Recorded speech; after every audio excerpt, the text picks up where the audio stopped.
Namaste and welcome back to Waking Up with Mindful Serenity Yoga. And we're going to continue answering questions from the jar. I am going to pick up a question that I pulled out a few minutes ago. I'm having a wonderful opportunity today to answer these questions and do these little videos. Why? I have no clue why I'm doing what I'm doing, but do feel compelled to do so. So I do have an empty house today, so it's making this process a little easier. I was on my third video when the computer said, nope, you don't have enough space, so it cut me off. So it was a good question, and I like to return to it. So I'm going to ask you to bid me some forgiveness here, and I will, begin asking. I'm going to start my timer again and see if I can get this question done. I like the answer I had already started with, but hey, it's not about me. The question I received was, how do you deal with rejection or criticism when you put yourself out there? How do you deal with rejection or criticism when you put yourself out there? So when I have a question like that, I like to break it down into pieces so I can understand fully what the person is asking, and I can address each section of that question. So I feel there's 4 parts here of that question. We have to explain what you mean by dealing with. We have to explain what rejection is. We have to explain what criticism is. And we also have to explain what it means to put yourself out there. So let's start with dealing with. Dealing with is basically coping with, finding a certain amount of peace with, not reacting to. So when we deal with something, we're not reacting to it in a negative way, and we're not going, oh my gosh, I can't believe that's happening. We're saying, okay, this is what's happening. This is what I have to do about it, if there's anything. And this is what I have to do is basically accept it for happening. So that's dealing with, right? And acceptance, of course, is the first step of any dealing with process. Then they asked, rejection. So what is rejection? Rejection is not belonging to the pack that we feel we need to belong in for safety, security reasons, right? We all have this tendency, according to Maslow, for loving and belonging. And it's one of the third rung of his pyramid. So it is a human tendency to need to love and belong. We need to belong to a social pack so we feel safe, secure, and we feel validated for our experience of being a human being. And we fear that we will be shunned from that group, that if someone doesn't like us for who we are, we will be in a position of unsafety and insecurity. So we tend to put on a lot of false faces, don't we, so we can avoid this rejection. It's something we tend to avoid and resist at all costs because we fear that ultimate end of belonging to a social pack. So it's very important to us to be accepted by others, and rejection is a scary thing for most of us. Criticism. Well, when I look at criticism, I'm thinking of critical remarks directed towards us, right? For something we've said or did, or something or how we look, or how we're presenting ourselves to this group. Criticism to me is more about what it does inside than what's happening out there and what's being said. It's how is it triggering something that's already in me. A lot of these critical remarks that we're hearing from other people trigger some old painful wounding that we already have within us. Maybe some old painful critical remarks that we stuffed and stored from our past because they were too painful to deal with, or some scare us. So we hear someone criticizing something that we've done, for example, and it reminds us of the critical remarks we've had in the past and this core belief we have based on those critical remarks we've had from the past. So we have an aggregation of that knot or tangled some scare within us that starts coming up to the surface. And there's a lot of stored emotional energy around those old critical remarks that we never actually dealt with and processed, never dealt with.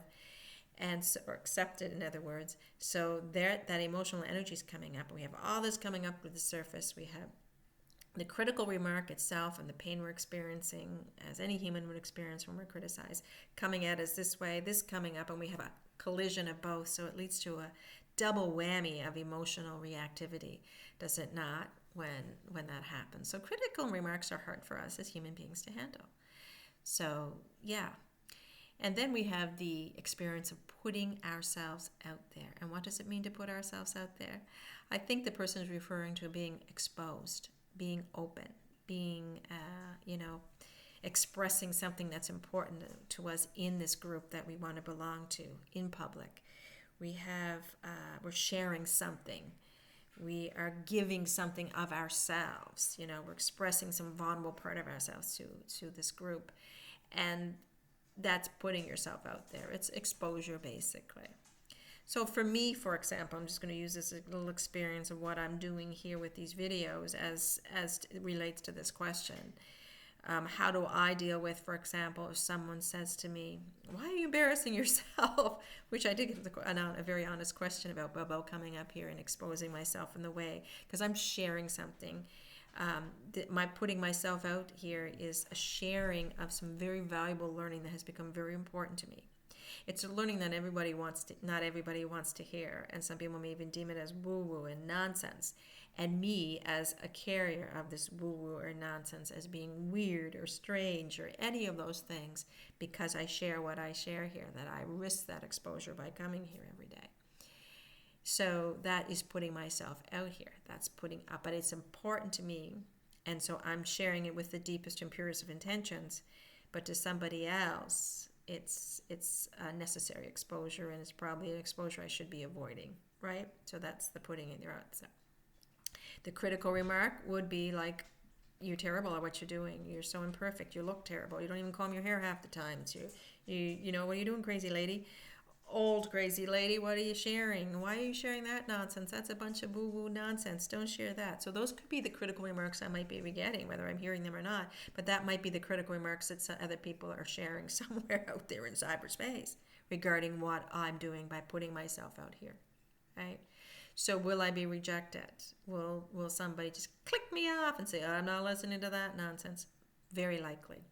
Probably more likely that I'm being rejected than I'm being accepted for what I'm sharing here. And I accept that. So how do you deal with that? You deal with it by saying, first of all, the rejection it's not what the person out there is doing that's bothering me. It's my need to be accepted. That is the issue, right?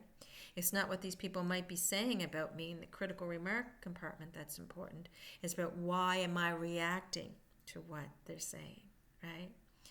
This putting myself out there, who is the self that I'm putting out there?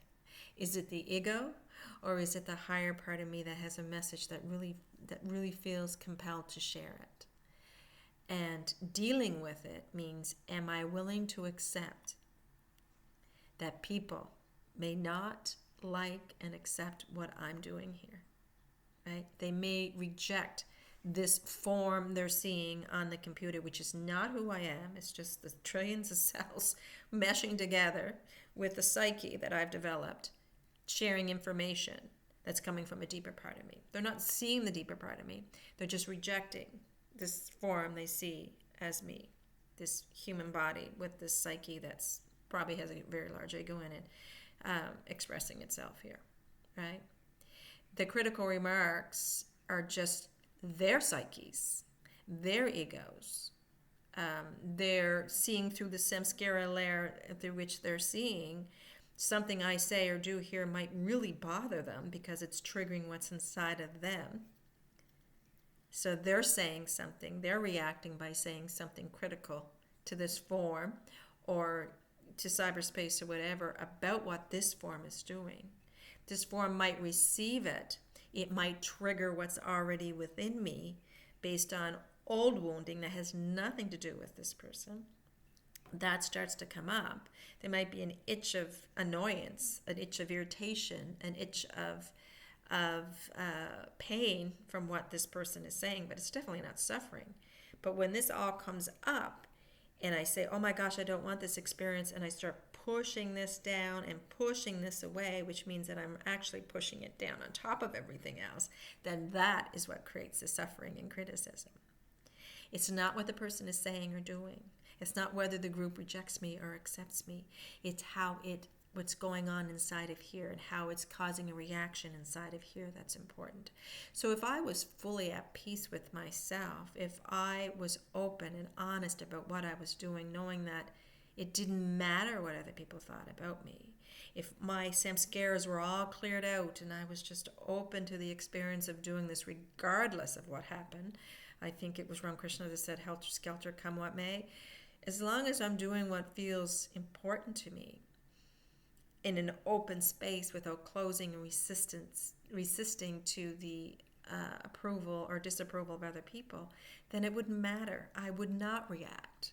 Their rejection and criticism might not even be considered rejection and criticism in my mind. It might just be considered other people's opinions based on where they are at in their lives, right?